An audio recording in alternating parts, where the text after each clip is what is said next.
bunch of questions on YouTube already. Probably these new questions. No. Want to answer those, or we can remove? No, let's put. We got a bunch of YouTube already. We should get to. There should always be like a last week's questions. The new ones. All right, we up? We're up. Okay. Yep. Welcome everyone to the 034 Motorsport 0BS live chat Q&A. The name just keeps getting longer. I'm Javad Shadzi, and this is Nate Stewart. We're here to answer all your questions about all things 034. Anything you'd like to know about Volkswagens or Audis, any general automotive questions, performance questions, anything you want to know about our history, our philosophy. If you're mad at us, let us know why so we can talk about it. Always nice to hear about happy people as well. We take a no BS approach to responding, and we really value truthfulness and accuracy in our responses. A lot of BS out there. We don't want to weigh in on that or contribute to that.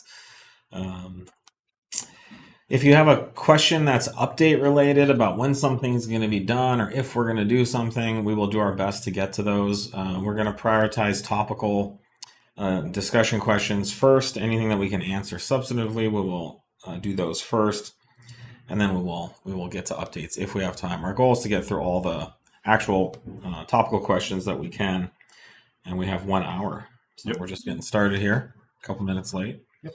We got some questions rolling in, so thank you for that. All right, someone says, I have a B9 2.0 Q5 lease, just finished looking to start modding. Where should I start? Definitely a tune and calibration is where many people start. Definitely sway bars, springs, and suspension after that, or at the same time if you'd like. But it depends kind of what you want to do with the car, but I'm sure you're going to want more power. So that's where the flash comes in, and we have the best flash on the market. Yeah, as far as like ease of mods and bang for the buck. Bang for the buck. It's hard to beat. And do our springs fit do we have springs for the 2 liter, or is it just the Q5? Yeah, just for the SQ5. Don't recall on that. I know they're for the SQ5. I don't know if we've tested them on the Q5. B9. Just 3 liter. Yeah. But our sway bars should fit. And so just putting our sway bars on with the stock suspension will absolutely transform the way the car drives. And then check out our inserts, which will really tighten up the drivetrain and make the car feel tighter. And wheels and tires are a popular mod on those, and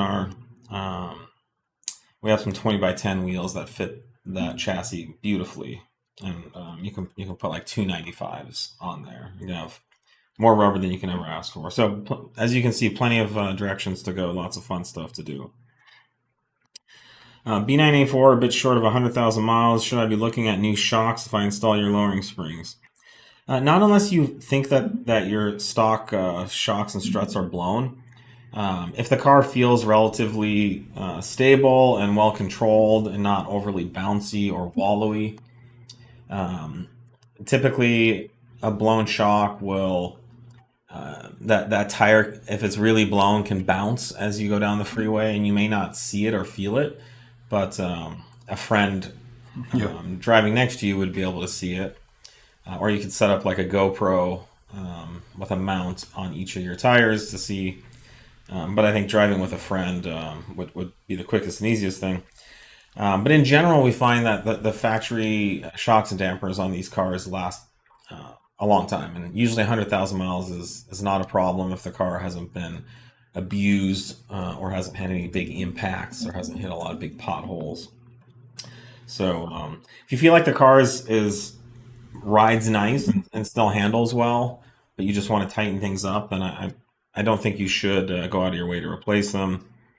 If you have some extra money, then sure, definitely put some fresh parts on there, but they're not cheap. The factory dampers on these cars are quite high quality already. Yep. So it's hard to know. If you're local, feel free to come in to our ZTF automotive centers, and we'll be happy to inspect for you. What mods do I need to run E85 Stage 1 on my CREC A6? Have an intake, installing heat exchanger. Have an intake, installing a heat exchanger soon. Fuel filter, fuel pump, injectors. Car just hit 100,000 miles. And service history is unknown. Yeah. So fuel filter for sure. Injectors, if it's at 100K, probably not a bad idea across the board on that. As far as mods, we list everything that's required for each mod level or each stage on the site. So if there's, it's all going to be listed there for what is required. Recommended stuff, for sure, heat intake, heat exchanger, just like you mentioned. Yeah. Is in there, but no, maintenance is going to be the biggest one right there if it's unknown at 100K. Yeah, good idea just to do it if you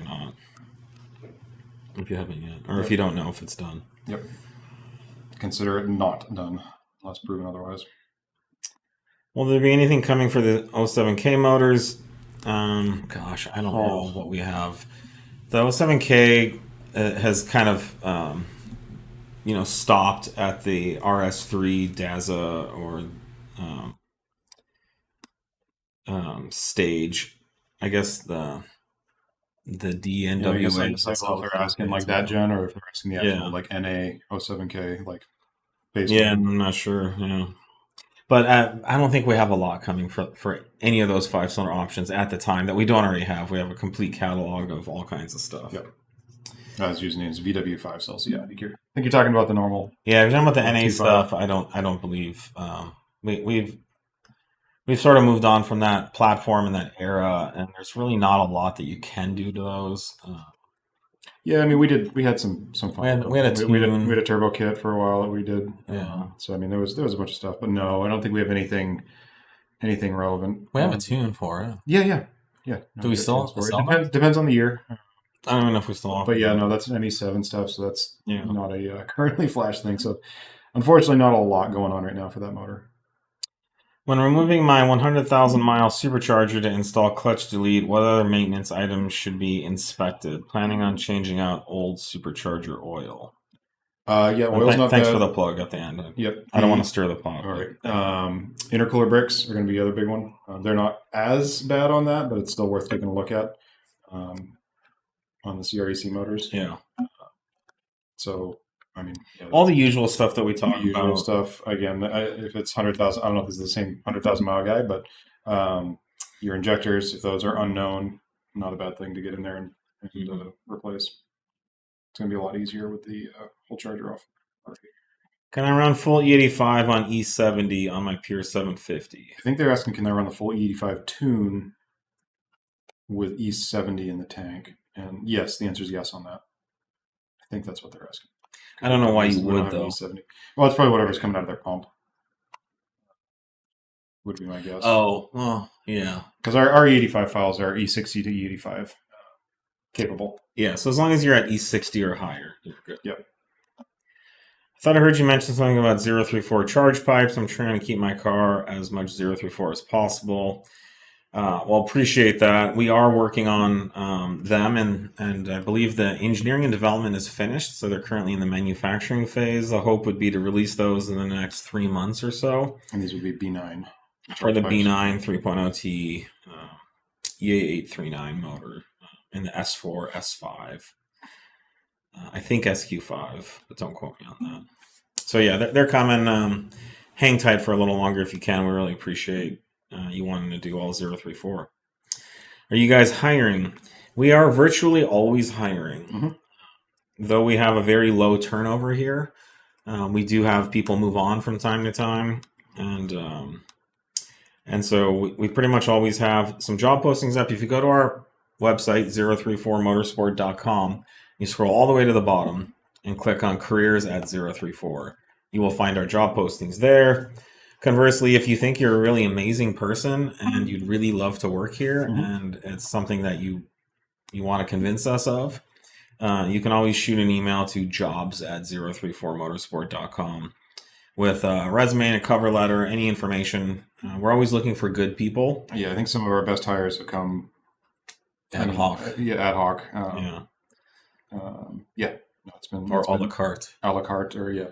I know. I guess not even. It's not not best hires, but some of our unexpected hires, you could say, because again, Yeah. it's not a listed position necessarily.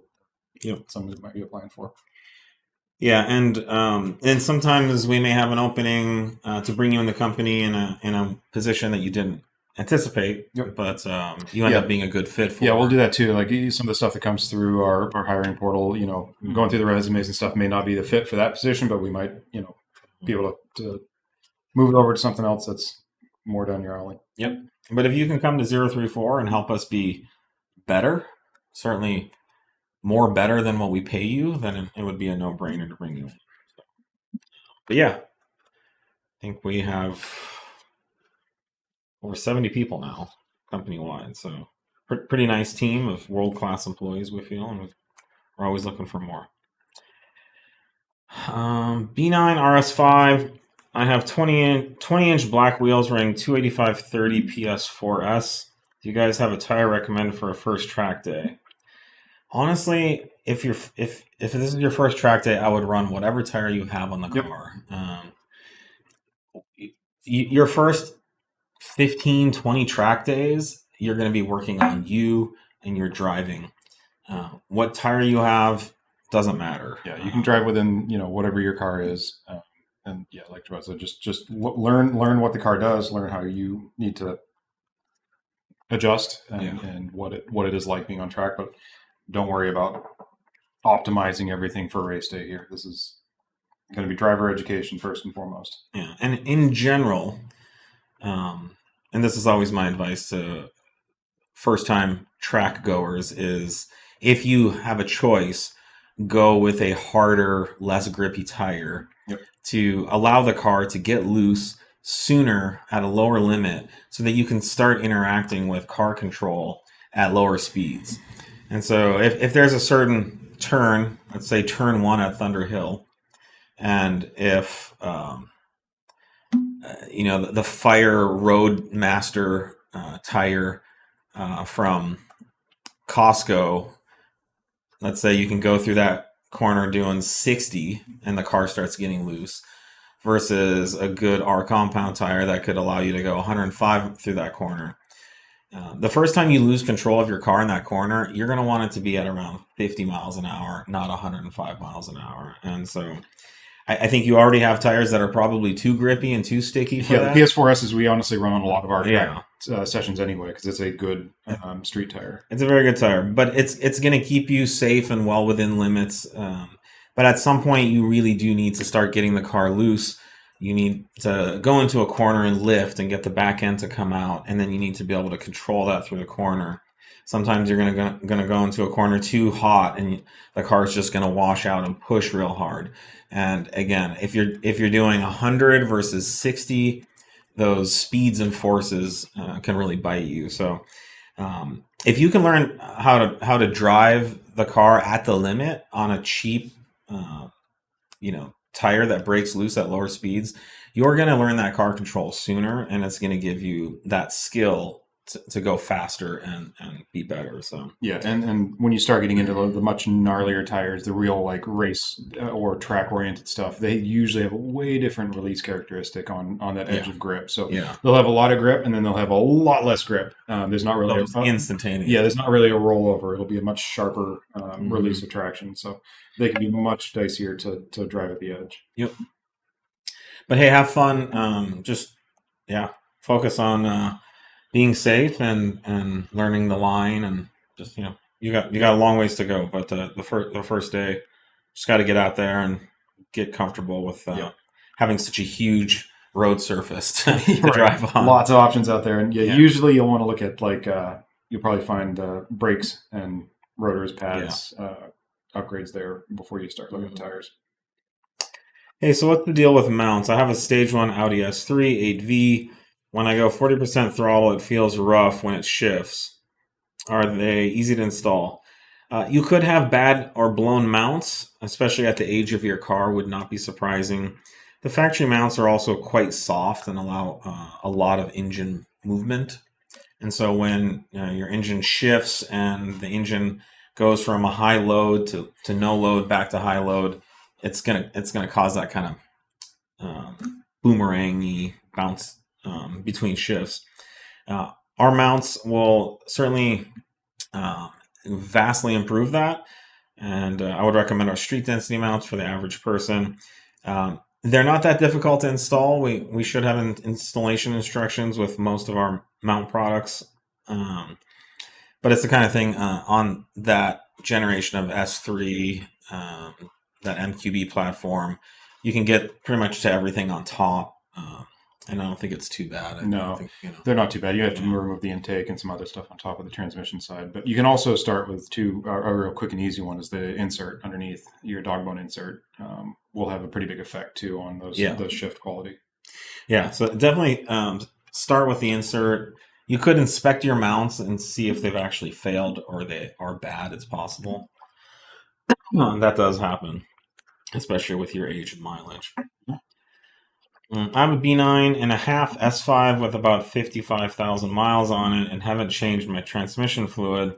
Should I change it now, or is it too late for that? Should I just keep running this fluid for the life of the car? No, that's not how it works. That's not how it works at all. It's not like you get too old and then it's well, guess I'm done, and then it just gets new again. No, you're at the mileage where you should change it. It's not too late.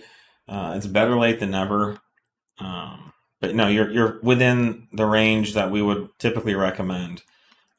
So I would change your fluid with confidence and satisfaction. Yep. With more electric vehicles coming to Audi, do you plan to have performance upgrade products in the future? Yeah, we can.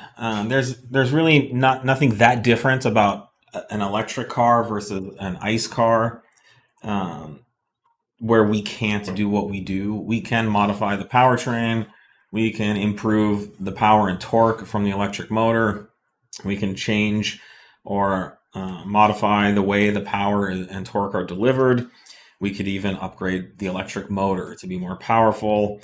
We can increase the amperage or voltage to the motor to increase more power. But it's not the same. There's no intakes, there's no exhausts. But the electronic controllers are still there. And so we can go in and recalibrate the factory control systems to produce more power and torque like we do on the ICE engines. Yeah.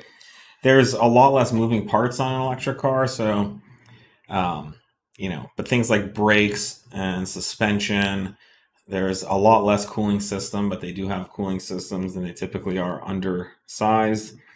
So, it's different. Right now, we don't see an enthusiast market for electric vehicles. It's really not there. For one, electric vehicles perform quite well right out of the box.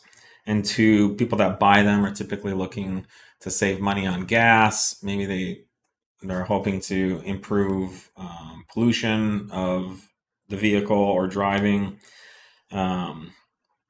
Who knows? There's a myriad of reasons why you could buy an EV, but we're not seeing the performance consumer emerge, or people who own these cars aren't, coming to us saying, how can I make this car faster? So we do actually have some performance products. We have Dynamic Plus springs for the e-Golf, and there's more that we can do. We just really haven't... the market's not there. So, and one thing you've probably seen, we certainly follow this closely, is almost every auto manufacturer accelerating the EV changeover date and now relaxing it, and due to various reasons. I think a big one being that consumer demand isn't quite there yet, and some of the more kind of drastic regulations like California's 2030 changeover dates are still up in the air and have not materialized. So you're hearing, and of course we're hearing, about lots of manufacturers, including Audi, Volkswagen, Porsche, going back to the EV. I read recently that Dodge is trying to rebuild their Hemi engine group that they dismantled 2 years ago, because they realized that they need a lot more Hemis. Yeah. Moving forward. And none of this is surprising. I think automotive enthusiasts in general, I would say virtually all automotive enthusiasts, like internal combustion still. There's maybe the next generation or two. I think my kids, certainly their kids, will probably be very into EV performance, and it'll be a very different mentality. But I would say kind of through the millennial generation, it's still very ICE heavy. But I think going into Gen Y and like I said, like my kids are really into electric cars, and I'll aspire to own an electric car someday. So, and despite them being my kids, and I'm not a flaming ICE proponent either. I love the sound and performance of gas engines, but I'm also technical. I'm an engineer enough to know that the EV technology is tremendous for performance as well. It's not the same type of performance we're used to, but electric motors are very good at producing instantaneous torque, unlike internal combustion engines. So anyways, yeah, that's just some of my thoughts about it. I'm not pushing for or against anything. We'll be here for any or all of it. What's the maximum boost on your Audi B8 S4? Also, have you started to sell the larger supercharger yet? And if so, do you have tunes for it? Looking to get all I can get as far as at all-wheel horsepower.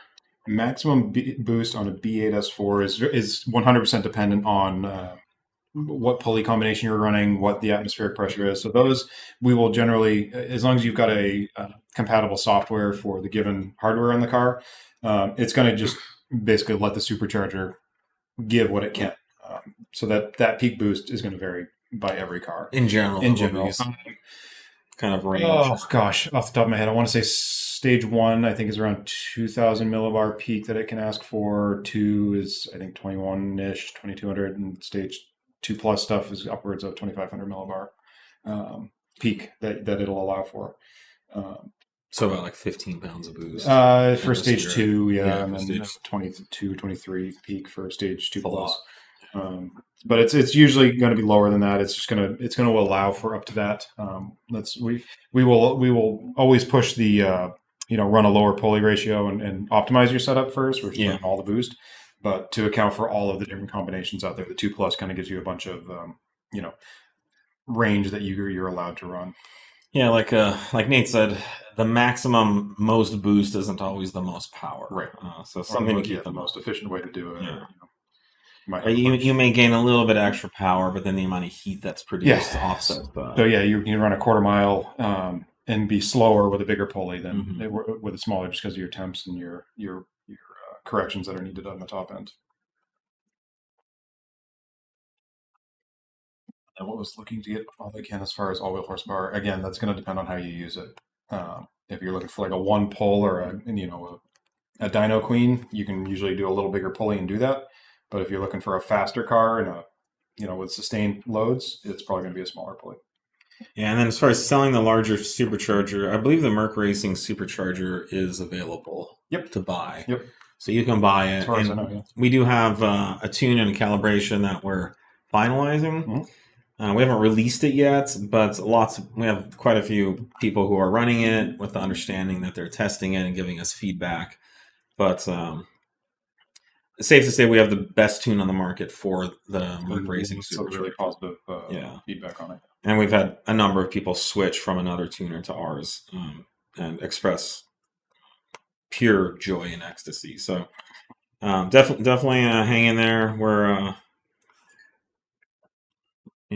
wrapping up. Yeah, we're trying. But, if you're really interested in working with us, shoot us an email. Let us know. Why doesn't the diag function work on my app? Chances are you don't have a current flash on your whatever, if you're doing the ECU or TCU. So the diag isn't 100% universal. You have to have a tune for the diag functions to work. If you have a tune but you're trying to diagnose the thing with a stock flash, you need to do something specific, let us know. We can always turn that on for you, but that's probably what's going on. If you are tuned with us and it's still not working, definitely let us know. We can take a look at that for you. Just hit up tuning at 034motorsport.com.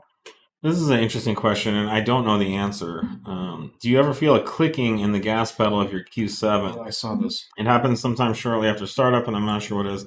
So I have felt this on every car since the B9 S4. You have, because I have Yes. not. I'm trying to think of Our B9 S4 did it, and I remember asking about it then. clicking in the pedal.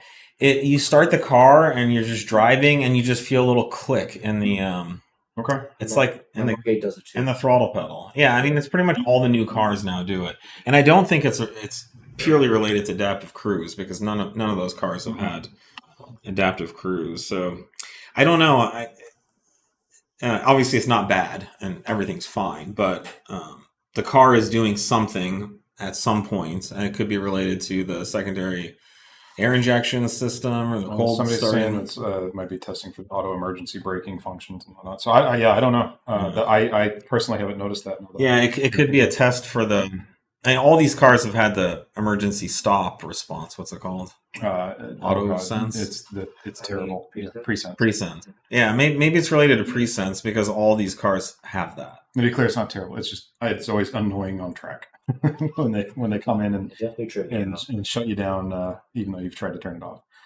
Well, The S3 is terrible with that. the best is like when it does it the first time, you're just backing up and there's nothing behind you, It freaks out, and it just freaks out. And the first time it happened, I put the car in park and got out because I thought I hit something. It feels It's the very hardest- mechanical. Yeah, It's just like, bam. you're done. The whole car shakes like you just hit something, and just got out and I was like, what the fuck was that? I know somebody who's a longtime Audi enthusiast. When the B9 A4 came out, he test drove it at the dealership, and he was test driving it, and I don't know why, but at some point on the test drive he stopped and then backed up and it did it, and he like drove the car back to the dealership and was like, I don't want this car. It's rough. That can totally taint like your impressions of something. Yeah. Something. That's my guess too. Is it's something related to that. On a B9 S4, should the actual boost match the boost set point exactly, or will there always be a small difference? You're almost never going to get the exact Yeah. number. There will be some deviation, and there is a deadband around that too. So these are all closed loop controlled, and it's a relatively slow and pretty chaotic system that it's controlling. So you need a little bit of a deadband there, so it's not just getting into an oscillation trying to too tightly wind up that PID to control things. So yeah, there'll be a bit of a deadband. It'll be close, but not 100% on at all times. They're all very normal.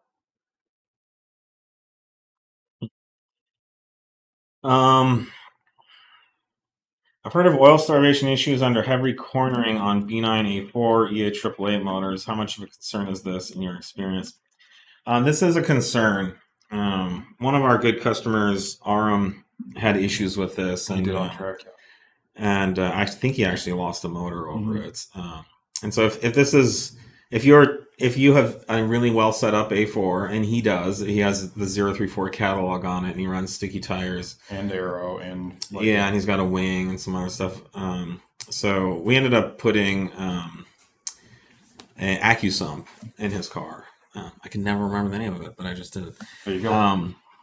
It's just like one of those words out of my mind. It's just it's in there. Installed like dozens of them. The AccuSump is basically a vessel that takes pressurized oil from your oil engine system and stores pressurized oil. And so when oil pressure drops below a certain point on your engine, it releases pressurized oil.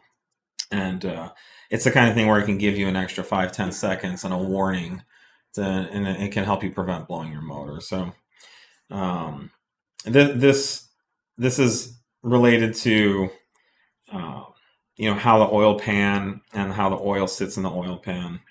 So yeah, if you're really serious about going fast in one of these, you're going to want to put in an AccuSump. They're not super expensive, and they're pretty simple systems.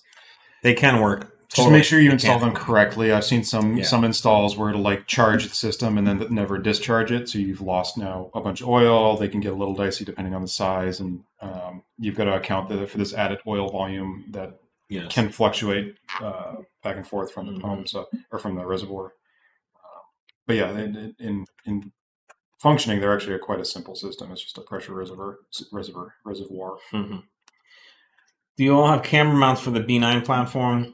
We do, but a camber mount wouldn't really work on the B9 S4. So we have upper control arms that allow you to increase or decrease your camber. In the case of wanting more negative camber, we offer a set of arms called the Motorsport. I think they're called track spec upper control arms. And since you're asking, a B9 set up with 2 or 3 degrees of camber in the front it just transforms the car. It's a wonderful handling car. It turns much more like a sports car than the stock suspension car does. So I strongly recommend adding camber to your B9. It's transformative.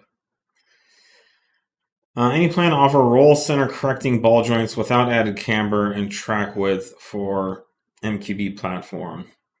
We do not currently have plans for that, but it's something we can consider. Yeah. Mark, write that down. I'm trying to think if you can run a combination that might do that. Like there's the TT arms that are adjustable. If you run those all the way in and then use our RCO ball joints, that might get you pretty close, but I'd have to look at those models and see where they line up, because I can't remember if it pushes the wheel around. I know the caster some people don't like. The camber you can pretty much undo with slotted control arms, but sometimes the caster puts the tire too far forward. People don't like that. But from our perspective, adding the camber, the caster, and the roll center correction, it just makes the most sense. It gives you the biggest bang for the buck, and it is notable in the way the car drives and handles. Are you planning to bring a valet mode for your tunes? It would be useful to limit speed and power when leaving the car with different shops. It depends on the setup. A lot of times we can do like a diagnostic file. We have that for a lot of stuff. If you've got different like hardware where you can't run a stock file, lots of people will flash back to stock if they're running, again, without knowing what car you're on. Most of your setups can flash back to stock. But valet mode's not too difficult, but we don't have anything specifically. I don't think we have anything that we've talked about for adding it. Yeah, it comes up every once in a while. Yeah. When I first got in the industry, in the 90s, it was all about valet mode. I know, just because you could. Yeah. They did, but very few people, I think, ended up actually using it. I think, in general, a stock tune is pretty good if you can. Yep. What do we offer on like stage 3 files? Yeah, so usually we'll have a diagnostic file, or we can put up a diagnostic file pretty easily for those that want to run just stock everything with just the tweaks needed for the different hardware. Yeah, so you can email us tuning@034 if you really want to discuss that. But yeah, like all the supercharged cars, you can run just the stage 1 or stock file on those, even if you've got bigger pulleys on. Most all the MQB stuff, the Evo stuff, the MQB Evo can all just run the stock files. So in most cases, you can run stock files. What is your rear sway bar for the front-wheel drive A3? Why is your rear sway bar for the front-wheel drive A3 AP thicker than the sway bar for the all-wheel drive A3 AP 3.2? Thicker is not always better. More rear roll is not always what you want. So we fine-tune the sway bar size based on the driving characteristic we're looking for, and that's just kind of how things end up. Yeah, I mean, your weight balance is totally different on those cars. Yeah, the all-wheel drive car is going to rotate differently than the front-wheel drive cars. There's a bunch more that goes into it. I mean, it'd be cheaper and easier for us to just slap the same bar across the board, but yes, with the testing and whatnot we've done, it's the setup we came up with. I flashed the latest Climax TCU Tune on my S4 today, and it's fucking brilliant. Thank you. Awesome. Glad you like it. Looking to go stage 2 on a B8 S4, but heard the stock clutch can't handle those power levels. Is that true? And if so, what clutch would you recommend for a single pulley setup? Yeah, it is. I think that's likely true. Yeah, it depends how you drive it, and where where the wear life or what kind of life you've got left in your clutch is. Yeah, we offer an upgraded factory SAX kit, which is going to give you kind of factory drivability and quality of driving with an improvement or increase in power holding. So I'd recommend looking at that on our website. Thankfully, you're not like going crazy on power. You shouldn't need a huge upgrade, but the stock clutch, yeah, it does. It's marginal even though Yeah. heavily driven stock cars. E-Golf springs before C7.5. Come on, son. LOL. That's just sometimes the way things go. Yeah, it depends what we've got in the queue, what cars we've got on hand that we're working on at the time. And Nate happened to own an E-Golf, and this was, I don't know, probably 4 years ago. EV was really coming up, and so we had this idea to GTI-ify your E-Golf, and so that was part of the effort was springs.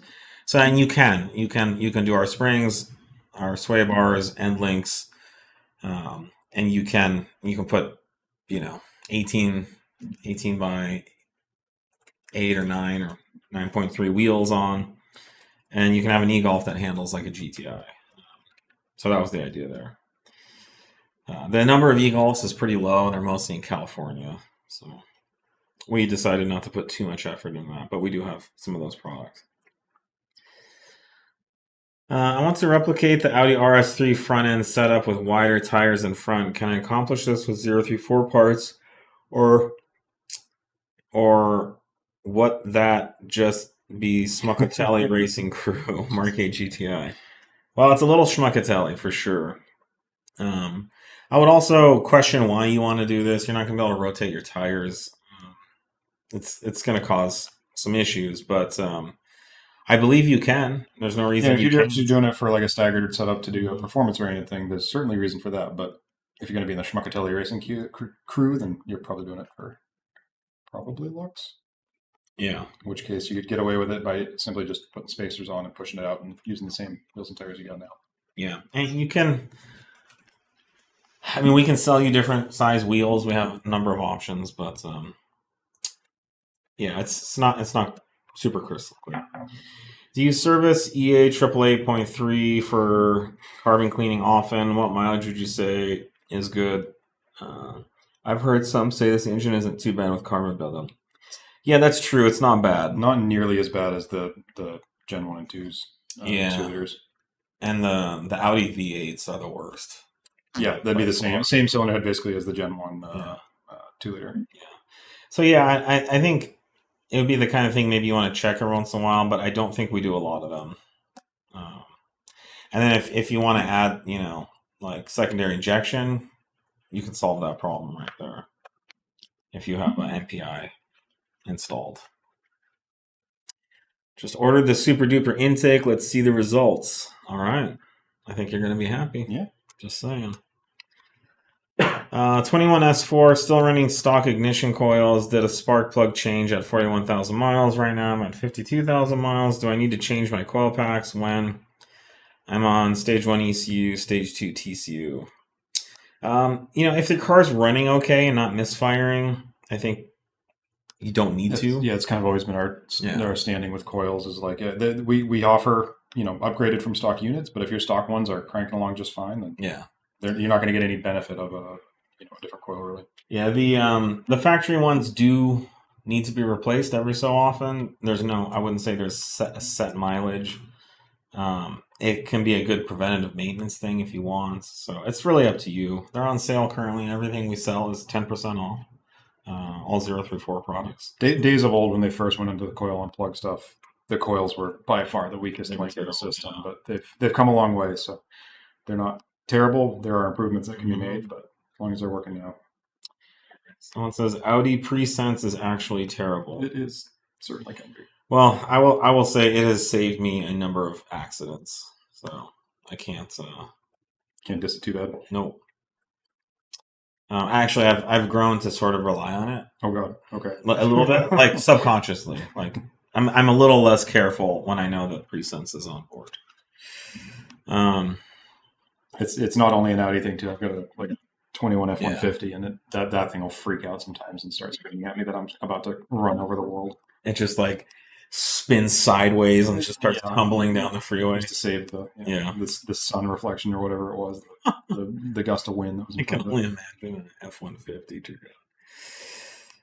I just picked up a 2013 Audi S5 Stage 2 Plus tune with a gutted downpipe. I have the crackle tune when I rev with clutch in, then let go of gas. There's a loud pipe with flames.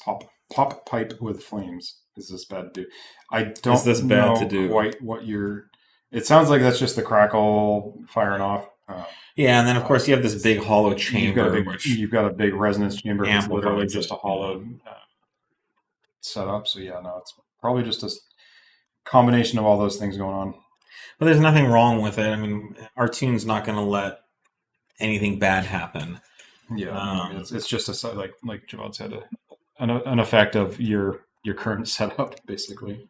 Yeah, and that's a B8. So Yep. The test pipes are noxious on those cars, not to mention illegal. So getting a good high flow cat on there is a good idea. Honestly, we find the factory cats at these power levels are not restrictive either. Yeah. And You won't be running the crackle tune on that, but so that's gonna be much cleaner and sounds a lot better. Yeah. Generally, I don't know your exhaust setup, but it's tough to make those sound a lot less noxious. But yeah, it won't make the pipe pop sounds. Just upgraded to stage 1 on my C7.5 A7. Loving it so far. Can't wait to get the S34 intake. Awesome. Glad you like it. I really like those cars. I think they're gorgeous. Every once in a while, I'll see an A7 that's like lowered on wheels, and it stops me in my tracks. I'm one of the winners of the 90K followers giveaway. I'm hyped. Congrats. Now, what do I use my store credit on? I have a 2008 A3 3.2. So far, I have 0 through 4 motor mounts. Definitely, I would look. I don't know how much money you got, but sway bars and springs, I would say if you don't have that, is gonna transform that car. You could also get yourself into some really nice ZTF wheels, flow formed or forged. Do we know how much we gave away on those? The 90K followers, $90. $90. Oh, all right. So we don't have thousands to work with, but hey, $90 off whatever you decide to do. Yeah, did he list what he had on there already? Just says motor mounts. I'd say sway bar. Yeah, the rear sway bar would Sway be. bar is definitely going to be your biggest wow factor. Yeah, put $90 towards that. That's going to be. Second to that, I'd say the rear trailing control arms make a huge difference in those. You like 100 right now with the summer sale. Yeah, that's true. It's cheaper anyways. Just ordered the Stage 1 Plus for my SQ5 2019. As I am in Europe, what do you recommend for the fuels? Stage 1 for 95 and Stage 1 Plus for 98 plus. Yeah, so the 1 and 1 Plus that isn't going to be determined strictly on fuel octane. So those are different modifications that are needed for the vehicle. So 1 Plus means you've got a high pressure fuel pump upgrade. Stage 1 is a stock car or intake and intercooler kind of thing. Both of them will have octanes. So I'm going to go US AKI index stuff is 91, 93, and then 85 things. In Europe, you're going to be on the RON monitoring system there, and those are going to translate. 91 is going to be roughly your 95 typically. 93 is going to be the same as your 98. So you kind of have to do those conversions. I think we have a little bit of a. I don't know if we did a write up on that or a video on that, but it's based on the AKI index for those ignition or those fuel octane ratings. So we kind of have to pick a number and stick with it, unfortunately, because there are boxes that span multiple markets. Did you look at 3? I'm not sure. Now 2. Someone's asking, is it easy to switch from 93 to 93 from 93 on the fly for a road trip where 93 could be hard to find? Yeah, absolutely. Just bring your dongle with you and make sure you have a cell connection. Yeah. Quick and easy to switch, and you don't have to stress. I mean, I would say as long as you're below quarter tank from one to the other, especially on a road trip. I would just say preemptively too. If you're going on a road trip, just switch it to the 91 before you go. You don't have to worry about a thing. But the question is, can you It is switch? easy to switch, And yes. yes, it's easy, and I think as long as you're within a quarter tank or whatever, and Yeah, you're not Well, like and- dropping on it too and hard. if you're going down an octane, you never have to worry about it anyway. On the calibration. Someone is saying in your last video you said you have a tune for a 2024 Audi A3 8Y. I don't see a tune. No, I think we told you need to contact us, and we need to check your Yeah. exact box code. So email tuning@034motorsport.com. We do not offer a comprehensive A3 8Y flash, Yeah, but we may have one Yep. based on Yep. our current box codes and fuckery. Oh wow, a lot more questions. some of those are the older leftover stuff. Thoughts on how the Mark 8 drives compared to the Mark 7? That's a good question. Yeah, I've driven both extensively. I think the Mark 7 just feels a little smaller, a little I light. was going to say the same. It feels nimbler, out of the box than the Mark 8, in my opinion. However, the Mark 8 is also They're- a riot to drive. They're both they're really similar. The Mark 8's got a little more weight to it. I think it depends on trim levels of each, but Yeah, they're both great cars. They both drive similar. They both feel like go-karts compared to the bigger Audis. Very nice with modifications. Very nice handling and turn in. I would say the Mark 8 just has a lot more power potential. yes. So There's certainly more tune or power that can be unlocked with the tune. Yeah, for sure. So and then there's just the fact that the Mark 8's newer, has more creature comforts. The When they Apple work, CarPlay won't be working half the time. Stuff like that. But Dash likes to scream at you for various reasons. yeah, right. Well, I haven't been getting those. It comes and goes. Like Yeah. the No, I've been thing- driving it for 2 days. we haven't done any of the recalls on Yeah, we need to do that. the oh my god, now that name's leaving me, but Yeah. any of the troublesome electric warnings that are all the markets are plagued with. But anyways, the Mark 7 is still a great car and very popular for a reason. Good afternoon, guys. No questions. Just want to say I love what you guys do and keep that shit up. Well, thank you very much. We will. We really appreciate the support. It means a lot. That's a good question. Why does Audi put their motors in front of the front axle? Isn't that bad for handling and induces understeer? Yes, it does. Yes, and most cars do. Most engines do, just as the fundamental nature that the transmission is behind the engine, and then the drive axles are typically out of the transmission. It's all just a driveline packaging Yeah. consideration because with Audi and their predominantly all-wheel drive lineup, they're designed from the get-go to have front axles driven from a transmission up front. And to do that, it's very hard to put that in line with the motor. Yeah, this is the advantage. Classic advantage of a rear-wheel drive car is you don't have any drive axles in the front to worry about, so you can push the front wheels forward. In some cases, practically in front of the engine, and you essentially have a mid-engine car, and then all the power is driven through the rear wheels. That creates its own set of compromises you have to accept. Rear-wheel drive cars typically do not put their power down very well, can be very unstable, or offer irregular handling for the average driver. Certainly, you go into a corner and you give it some throttle, and the car can easily spin. That just is really hard to do in a front-wheel drive or all-wheel drive car. What we've seen though is Audi make efforts to improve that, and so starting in B9? B8. Was it B8? Mm-hmm. Okay. Yeah, that's where the split flywheel. I know B9 was. Oh yeah, that's right. So you'll see starting in a B8 generation and forward, the flywheel actually sits on a pedestal, so it still bolts to the crankshaft, but imagine almost like a wine glass with the flywheel sitting on top of it.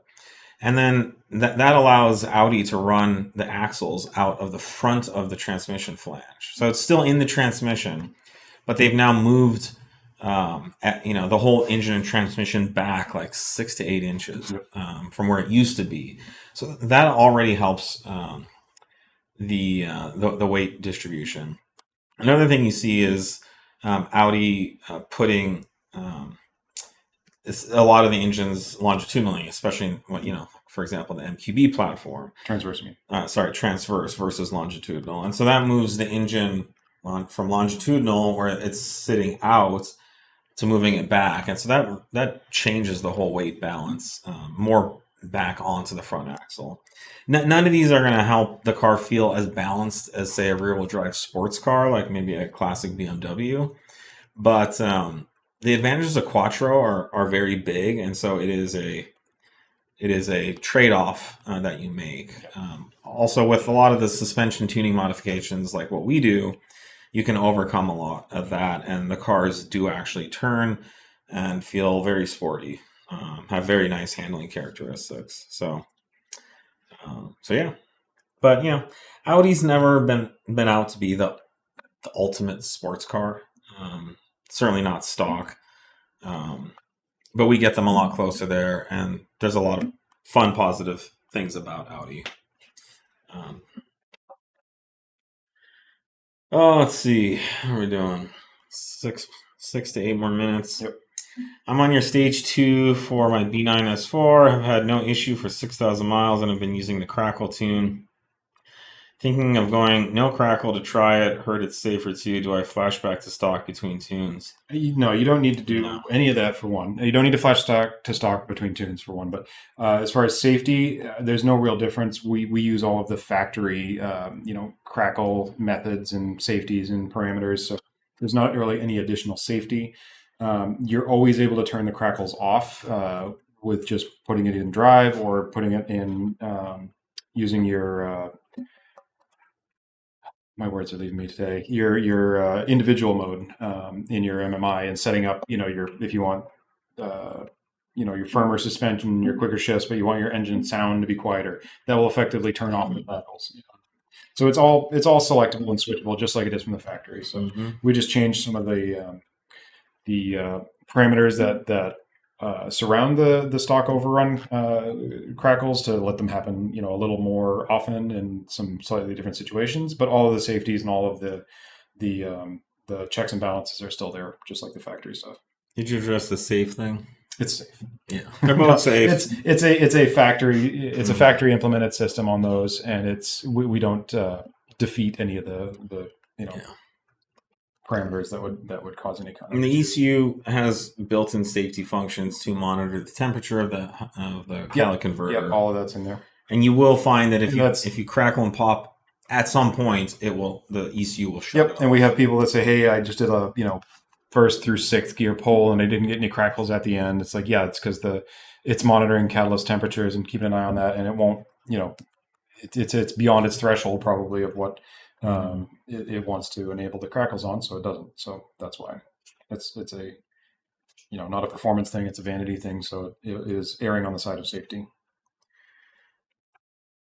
Someone says, follow up, I thought you guys didn't recommend high flow cats on the B8 platform. Well, we did. We recommend the factory cats. We recommend not a hollowed stock. Definitely not a hollowed out cat. So a high flow cat would be better than that.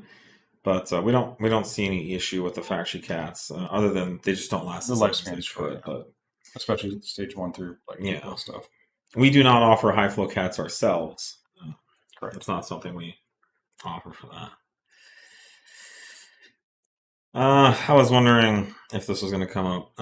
Have you guys watched the Auditography documentary? Speak Up for Audi, filmed by Audi's desperate community. Audi, it's now or never. I haven't watched it. I saw it pop up in my feed. I haven't watched it yet. I may or may not. I've seen plenty of discussion around it. I've been seeing it shared a bunch. I did leave some comments in George Acorn's post about it. I don't know. I guess I can't speak to what he says. I know I guess to put it nicely, it's constructive criticism to Audi about the direction they're going or things they've done. I believe it's from his perspective of being an Audi brand influencer on social media, and may have something to do with his level of support or whatever. But I can't speak in specific. I think my perspective is influenced a little bit by what I see on the Audi Club Facebook page, Okay. which just it's supposed to be the Audi Club Facebook page for people who are enthusiastic about Audis. But all I see is people shitting on Audi on that page. And I don't know if it's, I guess I'm skeptical because I think people love to be negative online these days. It feels like.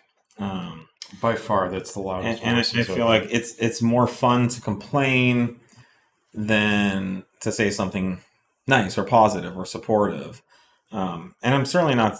I don't think Audi's perfect, and there's things I've always wanted Audi to do better or differently. But there hasn't been a single vehicle that any manufacturer's made that has no compromises or is what every person thinks is the best configuration. I do think Audi, based on what I see, is facing somewhat of a crisis of enthusiasm for the brand, especially by the people that are supposed to be most enthusiastic about it. I'm not some fair weather Audi fan. I've been into Audis literally. I could tell you the date in 1994 that I fell in love with Audi, and I've dedicated a large part of my life to supporting the cars, the brand, and the enthusiasts since 1994. So pushing 30 years of Audi enthusiasm. So you're gonna have a hard time getting someone like me to get too upset about what's going on with Audi. Supposedly, they're still making great cars, man. I mean, the B10 looks like a great car. The B9's a great car. You can make 700 plus horsepower on pump fuel with our bolt-ons safely. The SQ7, I just got an SQ7. It's a great car. The Q7 is a great car. SQ5 is a great car. And they make a lot of great cars. We have the RS6. They brought that over. People were begging for that. We got it. We've got RS3s. They don't make the TTRS anymore. It's not clear what's going on with the R8. But there's lots of great R8s out there that you can buy. And they're freaking phenomenal cars. So I'm not sure what people are looking for. I know a lot of people are moving to BMW, which is BMW makes really good cars. It's hard to argue. And BMW seems to be very focused on performance cars. That's I think though a lot of people perform. Mix up though too. If you go dollar for dollar too, it's tough. Oh yeah, like there's no comparison. A lot of the BMW stuff they're comparing to are substantially more expensive. Usually with the comparisons they're trying to make. Well, this happens a lot when we post something about an SQ5 running 10s or whatever, and someone's like, "Oh, my X3M and on stock flash." And I was like, "Okay, but that's almost double the price, Right. So. If you want to buy a $90,000 SUV instead of a $40,000 one, you can. But you can buy a SQ5 for less than $30,000 and put $8 to $10,000 into it, and have a car that can compete with a $100,000 M SUV. So that's the cool thing about Audi, the Quattro. I think. The thing's like over an hour long. It's like an hour and 10 minutes. I just saw it pop up this morning. And I know it's kind of slow, and it takes him a while to get through it. So again, I don't want to come across as critical to him. I haven't watched it. I can't say, but my perception is from the reaction to it, and all my comments are related to the reaction to it and to what I see on the Audi Club Facebook page, which I believe is very negative. I don't think. I would love to see that page moderated better, and I would like to see the Audi Club Facebook page work on engendering some enthusiasm for Audi. I think that's their job. Sometimes people just need to see the enthusiasm, to hear the enthusiasm, and there's lots of cheerleaders for BMW and other brands, and it seems like everybody's crapping on Audi right now. So Audi and I go way back, so I'm sticking with Audi for now, and certainly we've dedicated our lives we've been to in Audi a as little well. So yeah, somebody else also just replied, Audi kills BMW and Mercedes with the price points and features offered. Audis are cheaper to mod and all that. Yeah, exactly. Yeah. So it's from an enthusiast standpoint, it's a much more open platform to play with. there's some transitions too. There's this EV transition going on, right? And every auto manufacturing is struggling with it. I don't think anyone is doing EV perfectly. I think Audi's EVs are good cars. They produce a range of nice EVs that are stylish, that feel like Audis, not like like a Tesla, which just feels like an appliance on wheels. But there's what else is going on? There's stuff with the tariffs, that's disrupting. I heard they're not raising their prices despite the tariff price increases. Who knows? It's so volatile to try and predict anything that's going on right now. Yeah, so there's just a lot going on, and I think I'm fine letting Audi go through it, but other people have different perspectives too. There's people who work more closely with the brand who feel like they don't listen to feedback and enthusiasts. Audi's never listened to me. No, we have zero. not for 30 years. We've tried tugging on ears and telling them what the aftermarket can do for them. But I mean, me and indirectly through this company, I've probably sold hundreds of thousands of Audis for Audi. They've never once called me a thank you, so or asked what I thought, and they've done a pretty good job of trying to lock us out of doing anything. Yeah. Despite a number of employees and engineers and everyone there running our parts or a bunch of other aftermarket parts too, they get it. They're all enthusiasts. Yeah, as far as we know, everyone who works there loves us. But so, anyways, and Germany, has always had kind of a know-it-all mentality, and again, that's nothing new. So, thankfully, Audi still has great motors. The 4.0T is a wonderful motor. The 3.0T is a great motor. The Gen 4 2-liter is badass, little 4-cylinder that can make 500 horsepower with bolt-ons. Yep. So, the engine management systems continue to get better. The controls are better. The cars are safer. They can do more. They're pushing the suspension technology. Dude, yeah, I mean, just thinking back to when we started and what our track days and whatnot, what used to be like. Oh, God. You Well, there wasn't like even a trackable Audi, in the early 2000s. It wasn't until maybe the B5 was the first. Sort of. The 2.7 struggled still, but it was. But that was the first car that like you could go around a track and like keep up with a Corvette or something for a few corners. There was people on Facebook. They were like waxing memorably about the Audi 5000 turbo era. Things were terrible cars. Just stock, like 160 horsepower on a good day. That's good car for the time. For the time, for the era. Nothing compared to where they've come. Yeah, and I commented that a B9 S4 with light mods could like just destroy any Audi from 10 years or earlier. Yes. And I think it would keep up with most R8s around the track too. So, anyways. Okay, well, I think we're out of time. Yeah, we should move past that one. Yeah. Thanks for joining us. I think I'm out next week. Okay. So. Well, we'll see you. Probably 2 weeks from now. We'll see you guys. Cheers. Take care.